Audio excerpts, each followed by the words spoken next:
नमस्कार बंधुरा, आमी श्रावणी। आमी चले एसेछि आरो एकटी रेसिपि निये। चलो रेसिपिटी ताहले एकबार देखे निই। आजकेर रेसिपि मानकचुर तरकारी।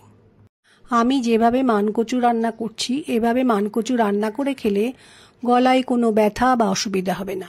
रेसिपिटी बानानोर जन्य आमी मानकचु निয়েছি। मानकचुके प्रथमे छोटो छोटो टुकरो करे केटे निয়েছি।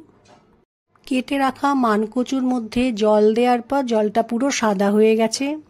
जल दिए मानकचु धोয়ার समय आमी একটা চামচ ব্যবহার করব। অনেক সময় হাত দিয়ে ধুলে পরে হাতটা চুলকোয়। মানকচু খুব ভালো করে ধুয়ে নিয়েছি।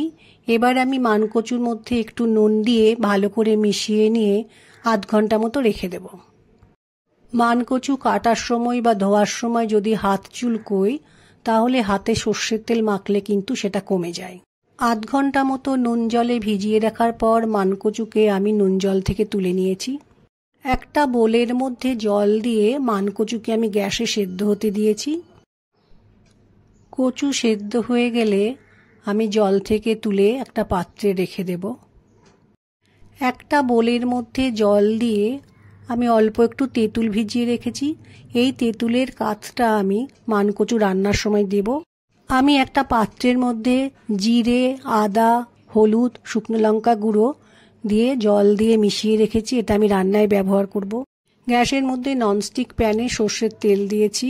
তেলটা গরম হয়ে গেলে আমি একটু জিরে ফোড়ন দিলাম। গোটা জিরেটা ভাজা হচ্ছে।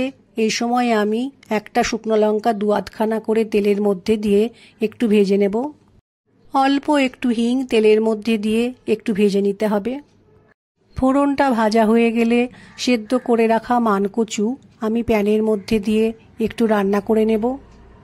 আমি যখন মানকচু সেদ্ধ করতে দিয়েছিলাম তখন পুরোটা সেদ্ধ হয়ে গেছে। তোমরা চাইলে 80% সেদ্ধ করে রান্নাটা করতে পারো, তাহলে তোমাদের রান্না করার সময় সুবিধা হবে।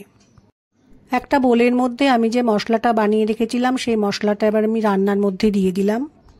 এরপরে আমি পরিমাণ মতো নুন দেব। এরপর আমি সমস্ত মশলাকে ভালো করে তরকারির সাথে মিশিয়ে নেব।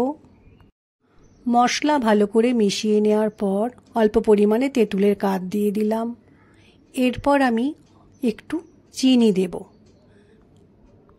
একটা হাতার সাহায্যে আমি ভালো করে মানকচুর সাথে চিনি ও তেঁতুলের কাঠটা মিশিয়ে দেব। এরপর অল্প পরিমাণে জল তরকারির মধ্যে দিয়ে ভালো করে তরকারির সাথে মিশিয়ে দিয়ে একটু সময় ফুটতে দেব। এভাবে মানকচু বানালে খেতে কিন্তু অসাধারণ লাগে।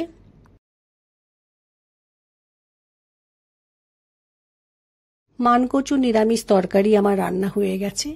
এবার আমি এই রান্নাটা একটা পাত্রে নামিয়ে রাখব। আমার আজকের রেসিপি ভালো লাগলে লাইক, শেয়ার ও সাবস্ক্রাইব করো। ভিডিওটি দেখার জন্য ধন্যবাদ। ভিডিওটি আজ এখানেই শেষ করছি। ফিরে আসছি আরও একটি রেসিপি নিয়ে।